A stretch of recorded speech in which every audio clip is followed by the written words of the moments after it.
folks, welcome to Little Farm Big Dreams and welcome to our gluten-free kitchen. My name is Denise. Myself and our youngest daughter, Abby, we both have celiac disease, so our home is 100% gluten-free. The recipes we create here could easily be made with wheat flour, I would say almost 100% of the time. So feel free to do with these recipes what you will for your family's needs. Today, since Easter is upon us, I thought we would make this fun Easter cake. Over 10 years ago, I would say, my niece Natasha, hi Tash, brought this image of a Easter cake to me and asked me if I could try making it. And we weren't celiac diagnosed at the time, so it was made with, a vanilla cake from a box. And I never made it since. And so I thought, well, why don't I try making a gluten-free version? Because these particular eggs, here in Canada at least, are gluten-free. So please always check the labels wherever you're from in the world. I've never made a vanilla cake from scratch. Maybe I should try it. So today we are making a vanilla cake base from scratch, and we will decorate it with these cute and delicious little miniature chocolate candy-coated eggs. That's a mouthful. These miniature candy-coated chocolate eggs. That's better. I have my oven preheated to 350 degrees, and a little important tip on this one before you even get started is you have to make sure that your ingredients are room temperature, such as your eggs, the sour cream that goes in this recipe, as well as your milk. The vanilla cake recipe we'll be following today is from the website meaningfuleats.com, and it's called The Best Vanilla Cake Recipe, and it's by Erin Collins. It has a 5-star rating, so I thought, well, let's give it a go. And I thought the ingredients were interesting. There's sour cream in there. They use vegetable oil. She says that vegetable oil and 2% milk are the key to a successful recipe, and so I am following that to a T. And she uses the Bob's Red Mill 1-to-1 flour, which is what I'm using today. All right, here we go. First, we're going to whisk together our dry ingredients. In this bowl here, I have 2.5 cups of the Bob's Red Mill flour. To it, I am going to add 1 teaspoon of kosher salt and 1 tablespoon of baking powder.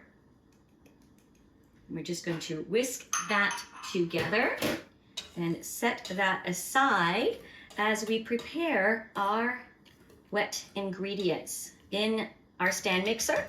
Now, if you don't have a stand mixer, just using a hand mixer will do the trick as well, or just good old-fashioned elbow grease, whatever you have available. We're going to add our 2 cups of granulated sugar. We also need 3 large eggs. Now these beauties are from our chicken, Diana Berry. She's a Norin, so she lays these very beautiful dark brown eggs. We always crack them in an individual bowl first to make sure that everything's okay. Oh, beautiful. I mean, these were collected over the last couple of days, so I know they're fresh, but you just should always double check. Even your grocery store bought eggs. Beautiful. We add 1/2 cup of vegetable oil, 1/2 cup of sour cream. Let's turn. Oh, am I not plugged in? That would help. Okay, there we go. Plugging it in always helps, doesn't it? I am just gonna whisk this all together. I'm gonna add a teaspoon of vanilla extract. So I've just turned it down to low because I'm going to be alternating between my dry ingredients that we whisked together earlier and the milk. Now I'll put in half the milk. This is 1¼ cups of 2% milk at room temperature. Going back in with the dry ingredients, the other half. And I'm going to scrape down the sides before I add the rest of the milk in.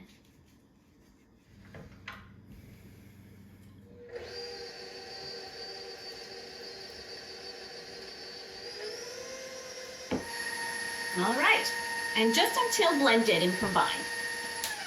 So I'd say we're done. That seems very thin to me, but who knows, with gluten-free batter, it doesn't ever really look or feel like the texture of wheat-based batters. Do you know what I mean? We'll see, it's an experiment. Got everything tidied up now. Let's divide our batter into 3 equal portions, or as equal as we can make them.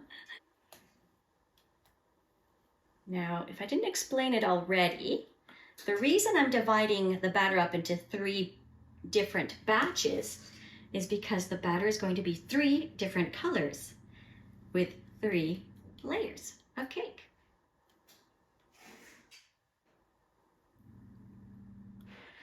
I think we're pretty even here, folks. Good enough anyways, right? Now, before I color my batter, I want to make sure that I've selected my colors properly. I know from the image that there's pink, blue, and yellow eggs. I think there are white ones as well, but we only need 3 colors. So I have pink, blue, and yellow food coloring here. This brand is Roxy and Rich. These are made in Canada, and I bought them at the bulk bar, and they're gluten-free. So let's open this bag and confirm the colors. Ooh, yum. All right, so there's pink, very light, it's almost white. Blue, yellow, and they do have white ones, but we're gonna stick to just the pink, the blue, and the yellow. Adding food coloring always makes me a little bit nervous. I'm always afraid I'll put too much in, but here we go. So I'm gonna start with just a little bit, and we'll see where that goes. Put about 5 drops in there. Now the cake is quite yellow, so I don't know if it's going to kind of muddy the color or not after it bakes. We shall see. Oh, that's not pink enough for me. Let's put some more in there. Was I supposed to shake this? Uh-oh. I'm going to add some more. You live, you learn, right, folks? And I still think that we need a bit more pink. Well, I don't know. Let's go for it. All right, well, there's our pink. Now we're gonna do the blue. I'm gonna shake it this time. Ooh, that one came out really fast. Oh, this is gonna be dark. The only blue that I was able to get is ocean blue, so that would explain why it's so dark. I was kind of hoping for kind of a pastel-y kind of sky blue. And it's making the batter look just a little bit gray. Now, is this because of Diana Berry's very, very deep yellow egg yolks? Perhaps it colored the batter a little bit. Well, that's the blue we're gonna get. It's not what I had imagined it would be, but we'll take what we can get. And now for the yellow. But it is making the batter a little more golden than its original state. I think I'm gonna have to add a little bit more. Maybe I'll add a bit more to the pink.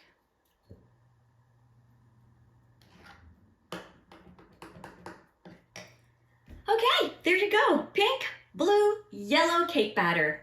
So this particular cake is a 3-layer, 6-inch diameter cake.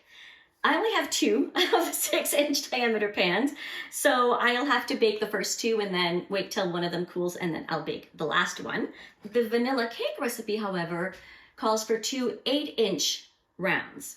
So what I have to do now is I have to prepare my pans. It says that you must spray them with cooking oil. I have this avocado oil spray. Let me move this out of the way first, actually. Ooh, I'm glad I moved everything. That's a lot of oil. Line the bottom with parchment, so I already cut my little rounds. Also, spray the parchment once it's put inside.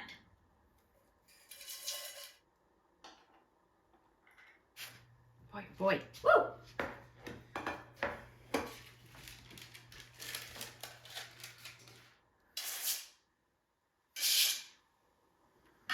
And now the blue batter.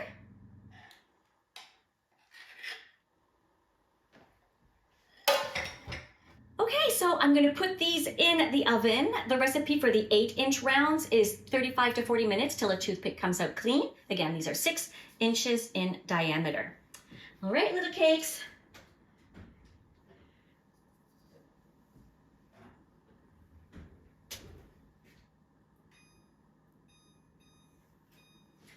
I'm gonna come and check those after 25 minutes and see how they're doing. I think while we wait for those first 2 cakes to bake, I'm gonna separate those little chocolate eggs. Any broken ones, like these, I'll just put them in with the white ones. I just washed my hands, so they're nice and clean.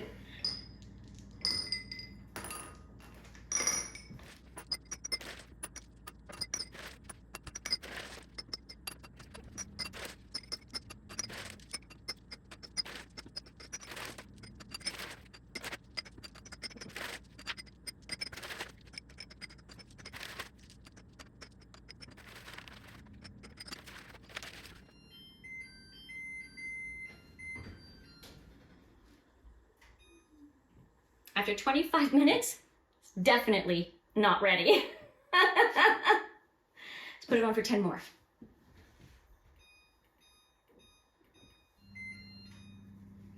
Let's check to see how they're doing. So the pink one's almost there. It's a little bit crumbly. It's hard to tell. And the blue one, it's still pretty sticky. I don't know if you can see that, but it's not liquidy, so we're getting there. I would say, I don't know, maybe another 5 minutes, and that will take us to 40 minutes, which was the highest cook time recommended. So I think we're in a good place. We're in a good place.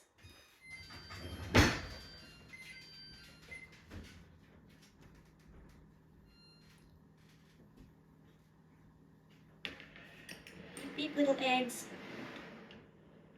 Okay, cakes are out of the oven. We have to let them cool in their pans for 15 minutes. Then we can remove them. I can put that last yellow batter in there, and then we decorate. 15 minutes. All right. Let's take these cakes out of their pans. Wait, what did I do? Oh, no.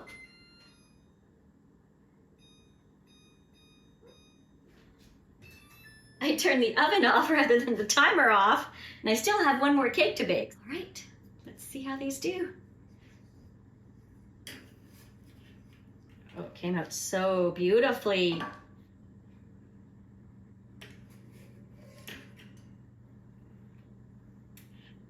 Two lovely little cakes.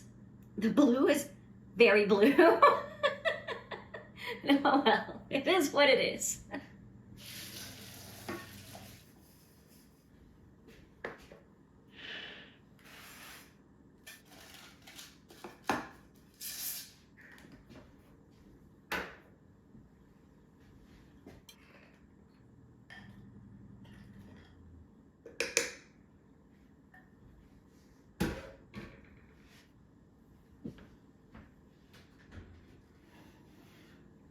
Last time I started at 25 minutes, then checked on it. Because I know these took 40 minutes, I put my timer at 30 minutes so I can check partway through, but knowing it's gonna need to stay in a little longer. Oh goodness, oh, did I get myself? Water or oil? I don't know. You never really know with me.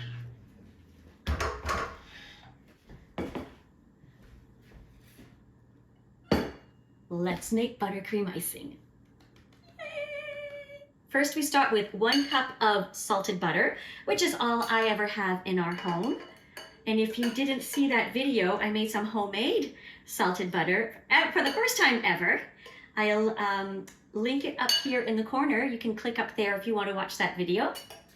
And it turned out so delicious. Loved it. And it was a fun experience. It was so much easier than I thought it would be. All right, so we have our 1 cup of salted butter in our stand mixer. We are going to beat this butter on high until it's creamy.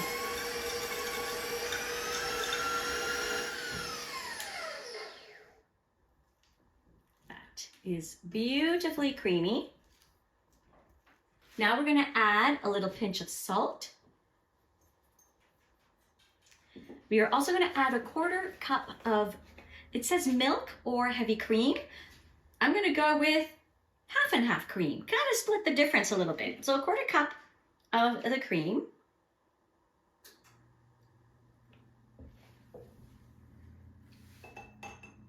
We're gonna need 2 teaspoons of vanilla extract. Oops, should measure over the bowl. That's 2-ish. Lots and lots of icing sugar, or powdered sugar as some of you call it. The recipe calls for 4 to 5 cups, so we'll start with putting 4 cups in, and then we'll see if we need more to either thicken it, or if we need more cream to thin it. We'll just play it by ear. 1, 2. I'm just gonna start mixing this on low. Otherwise, there'll be a dust cloud of icing sugar in the kitchen. 2 more cups. I mean, that makes it a whole lot easier.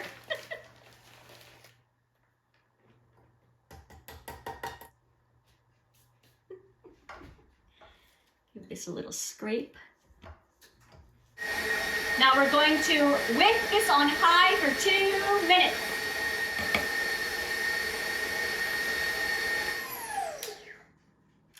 All right, we have buttercream. Perfect opportunity for a little taste test. Oh, that's good.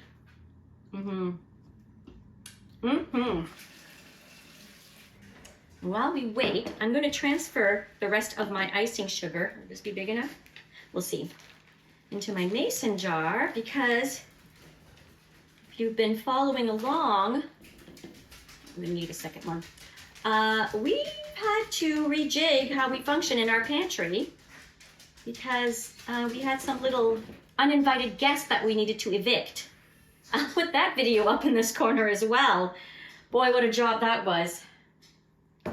So now everything has to be stored very, very carefully in glass containers as much as possible, because we prefer to use glass over plastic if we can. Hence the reason I'm putting this in mason jars. I have my stash of lids here. I reuse these for storage purposes, not for canning. Can't reuse those lids.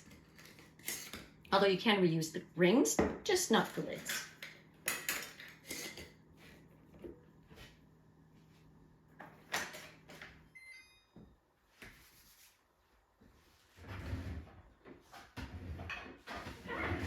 Where did I put my oven mitts? Our last cake is ready. Let that cool for 15 minutes. And while that cools, we'll get set up for decorating. So looking back at the picture of the first time and last time I made this cake, there were 4 colors, and it was another brand of these little miniature eggs. It was the Cadbury mini eggs that I used, and their 4 colors were pink, blue, yellow, and green. Whereas this brand, which is the Hershey Eggies, they have pink, blue, yellow, and white. I need 4 of the colors in order to have enough to cover the cake. So we are going to have to use the white ones. Luckily, I have not been eating the white ones. Oh, that's a pink one. And the slightly broken ones, we can just work around them. So we will have white eggs on our cake. Now this one is still way too hot to even start. I'll make it my top layer so that when we get there, hopefully it'll be ready.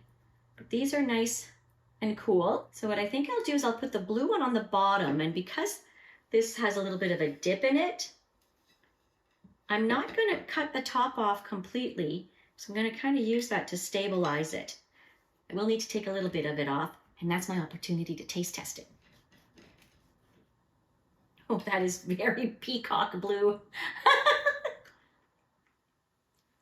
Might even stain my teeth. Mmm.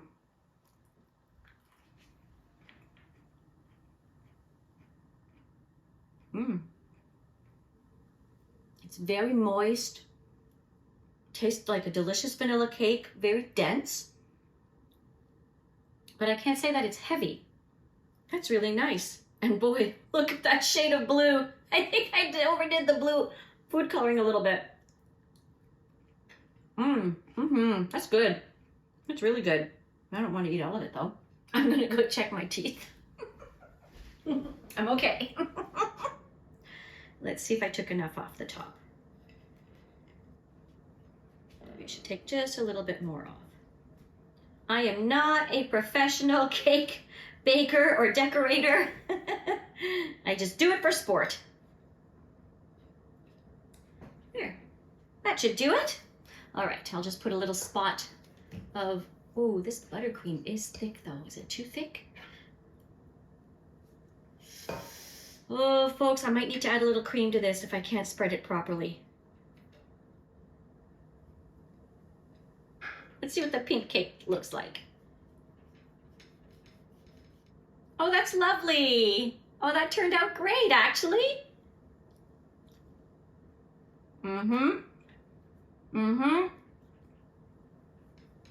Tastes yummy. All right, let's see how this icing goes on.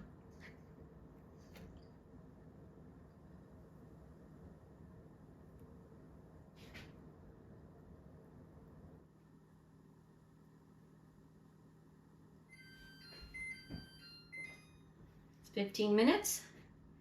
Our yellow cake gonna come out of the pan. I'm gonna take the top off now, see what happens. Oh boy, that is some yellow. I underestimated the power of food coloring, didn't I?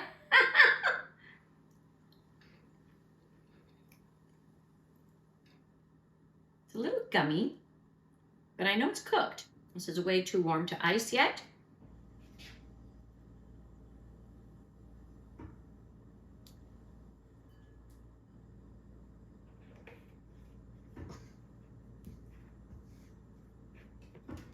Am I being impatient? Should I wait a little longer?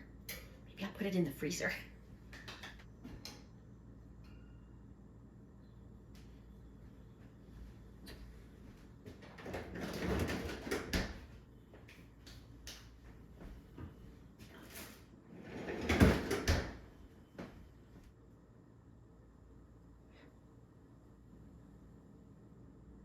I thinned this icing.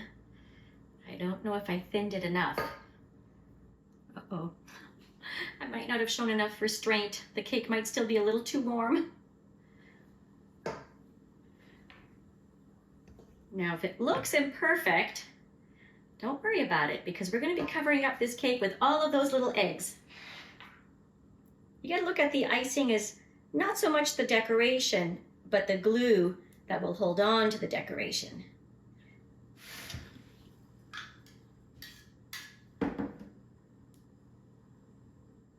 I just use a little bit of water to help smooth it out a bit and see where the uneven parts are. If you are a professional baker watching me and cringing, take that as a compliment to yourself. How much more talented you are at this than I am. Alrighty. Not bad, not bad. Not perfect, not perfect. But we're not looking for perfection. This is just for fun. This is my motto. If we're not having fun, we're doing it wrong. Let's start decorating.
All right, folks, well, there you have it. A perfectly imperfect Easter cake.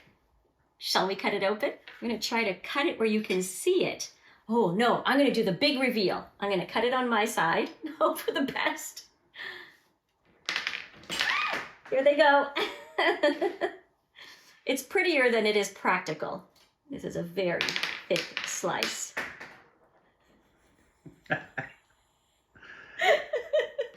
Darren's behind the camera. You getting a kick out of this, Darren? Mm-hmm. Oh, wow. And here it is. Look at this, folks. What do you think? Can you see it really well? Oh, that peacock blue is a little strong for my taste in terms of matching the other blue, but it's what was available at the store. And now we taste it. Got a little egg, a little icing, and a little cake.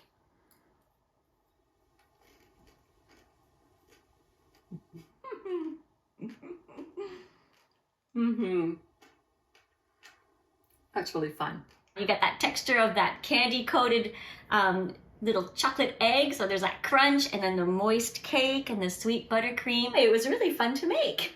I'm glad I did it. You could use a boxed cake as well. If making a cake from scratch doesn't work for you or your schedule, get yourself a mix from the grocery store and throw it together with a bit of food coloring.